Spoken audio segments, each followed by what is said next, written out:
स्वागत है आपका बी न्यूज नेशन में। मैं हूं आबिद हुसैन शेख। तिरंगे की रोशनी वाले गोल गुंबद का आप कर सकते हैं दीदार। देश के 75वें आज़ादी के अमृत महोत्सव और घर घर तिरंगा के चलते ऐतिहासिक गोल गुंबद को जाफरानी, सफ़ेद और हरे रंग की खूबसूरत लाइटिंग के साथ तिरंगे की शक्ल में सजाया गया है। आदिल शाह की नगरी में ऐतिहासिक गोल गुंबद को जिसके दीदार की इजाज़त देते हुए आज और कल सार्वजनिक जनता के दीदार के लिए मौका दिया है। जिला प्रशासन ने जिला कलेक्टर विजय कुमार महांतेश दानमनवर ने इस खूबसूरत नज़ारे को देखने की जनता से अपील की है।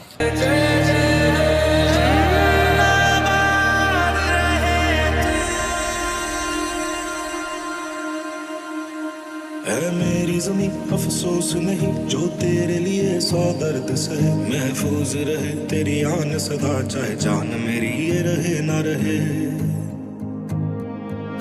मेरी ज़मीं महबूब मेरी नस नस में तेरा इश्क बहे। फीका ना पड़े कभी रंग तेरा जिस्मों से निकल के खून कहे।